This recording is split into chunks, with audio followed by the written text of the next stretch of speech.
Butter garlic cake ரொம்ப ஈஸியாக வீட்டில் எப்படி பண்ணலான்னு பார்க்கலாம். ரொம்ப டேஸ்டியான ஒரு ரெசிபி. முட்டை ரொம்ப பிடிக்கிறவங்க கண்டிப்பாக ட்ரை பண்ணி பாருங்கள். 4 முட்டை எடுத்துக்கோங்க. அது கூட சேர்த்து கொஞ்சமாக சில்லி ஃப்ளேக்ஸும் அதே மாதிரி கொஞ்சமாக நம்ம மிளகுத்தூளும் சேர்த்து தேவையான அளவுக்கு உப்பு சேர்த்து நல்லா பீட் பண்ணி எடுத்துக்கலாம். இது இப்போ ஒரு 3 பேருக்கு சாப்பிட்ற 2 to 3 பேருக்கு சாப்பிட்ற குவான்டிட்டியில் இருக்கும். நீங்கள் நிறைய வேணும்னா கொஞ்சமாக முட்டை அதிகமாக சேர்த்துக்கோங்க. இப்போ ஒரு பேன் எடுத்துக்கோங்க.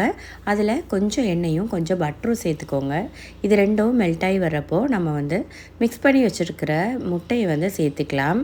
இதை நம்ம ஸ்க்ராம்பிள் பண்ணணும். ஆனால் ஸ்க்ராம்பிள் பண்ணுறப்போ நம்ம மெதுவாக பண்ணுங்கள். இது நம்மளுக்கு சாதாரணமாக ஸ்க்ராம்பிள் பண்ணுற மாதிரி ரொம்ப அப்படியே உதிரியாக வேண்டாம். நம்மளுக்கு ஒரு இன்ச்சு சைஸுக்கு ஒரு சங்க்ஸாக நம்ம ரெடி பண்ணி எடுத்துக்கலாம். அதனால் இந்த மாதிரி அடியிலிருந்து மிக்ஸ் பண்ணி விட்டுக்கோங்க. இப்போ ரெடி ஆயிடுச்சு. இந்த மாதிரி 1 இன்ச் அளவுக்கு வர மாதிரி சங்க்ஸாக பார்த்து தனியாக எடுத்து வச்சுக்கலாம். இப்போ அதே மாதிரியே அதே பேன் எடுத்துக்கோங்க. அதில் ரொம்ப கொஞ்சமாக ஆயிலும் அதுக்கப்புறமேட்டு ஒரு சின்ன பீஸ் பட்டரும் சேர்த்துக்கலாம்.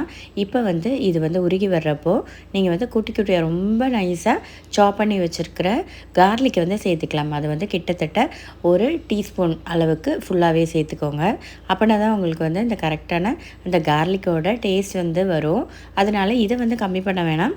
தாராளமாக 1 டீஸ்பூன் அளவுக்கு சேர்த்துட்டு நல்லா நம்ம மிக்ஸ் பண்ணி விட்டுக்கலாம். அது கூட சேர்த்து ஒரு அரை டீஸ்பூன் அளவுக்கு நம்ம சில்லி ஃப்ளேக்ஸும் அதே மாதிரியே அரை டீஸ்பூன் அளவுக்கு மிளகுத்தூளும் சேர்த்துக்கலாம். சில்லி ஃப்ளேக்ஸ்லேயும் காரம் இருக்குது, மிளகுத்தூள்லேயும் காரம் இருக்குது. அதனால் உங்கள் காரத்துக்கு தகுந்தாப்பில் பார்த்து சேர்த்துக்கோங்க. இப்போ இது எல்லாத்தையுமே லோ ஃப்ளேமில் வச்சுட்டு நல்லா ரோஸ்ட் பண்ணிக்கலாம். அதுலேருந்து நல்ல ஒரு சூப்பராக ஒரு ஸ்மெல் வரும். அப்போ பார்த்துக்கோங்க. ஆனால் ஃப்ளேமை கூட்டி வச்சிடாதீங்க. பட்டர்னால சீக்கிரமாகவே உங்களுக்கு கரிஞ்சு போகிறதுக்கு சான்ஸ் இருக்குது. அடுத்ததாக இப்போ 1.5 டேபிள் ஸ்பூன் அளவுக்கு நம்ம கார்ன்ஃப்ளவர் சேர்த்துக்கலாம். இதுதான் நம்மளுக்கு அந்த க்ரீமோட கன்சிஸ்டன்சி இதிலிருந்து தான் கிடைக்கும். இப்போ நல்லா அந்த எண்ணெயில் நீங்கள் நல்லா அப்படியே ஃப்ரை பண்ணி விட்டுக்கோங்க. முக்கால்வாசி இந்த ரெசிபி ஃபுல்லாகவே நம்ம ஒரு மீடியம் டு லோ ஃப்ளேமில் வச்சு தான் இதை பண்ணணும். இப்போது இதில் காய்ச்சி ஆற வச்ச பால் சேர்த்துக்கலாம்.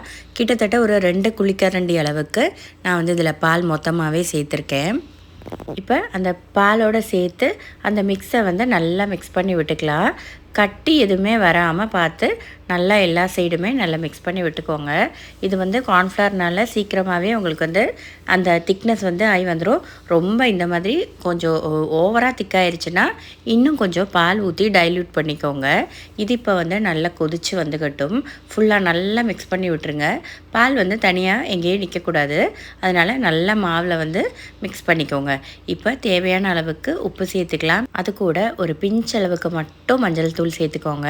ஜஸ்ட் ஒரு நல்ல கலர் கிடைக்கிறதுக்காக மட்டும்தான். இப்போ மஞ்சள் தூள் கூடி போயிடுச்சுன்னா உங்களுக்கு நல்லா இருக்காது.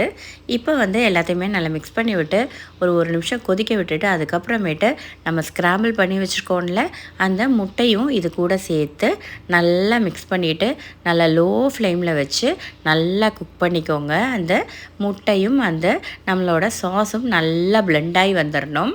அதே மாதிரியே நம்ம மிக்ஸ் பண்ணுறப்போ பார்த்து ஜென்டிலாக மெதுவாக பண்ணுங்கள். ரொம்ப அப்படியே போட்டு கிண்டி விட்டோன்னா முட்டையெல்லாம் உடஞ்சி போயிடும். இப்போ அதுக்கு மேலே உங்கள்கிட்ட பார்ஸ்லி இருந்துச்சுன்னா பார்ஸ்லி சேர்த்துக்கோங்க. இல்லாட்டி நான் இங்கே இல்லாததுனால கொஞ்சமாக நம்மளோட மல்லி இலையை நல்லா ஃபைனாக சாப் பண்ணி சேர்த்துருக்கேன். அவ்வளோதான், நம்மளோட ரெசிபி முடிஞ்சிருச்சு.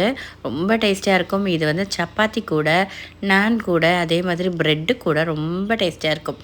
சாதத்து கூட அவ்வளோவா நல்லா இல்லாட்டியும் கூட பரவாயில்லாமல் இருக்கும். கண்டிப்பாக ட்ரை பண்ணி பாருங்கள். வீடியோ பிடிச்சா யூஸ்ஃபுல்லாக இருந்தால் லைக் பண்ணவும், சப்ஸ்கிரைப் பண்ணவும், உங்கள் ஃப்ரெண்ட்ஸ் கூட ஷேர் பண்ணவும் மறந்துடாதீங்க. தேங்க்ஸ் ஃபார் வாட்சிங். பை.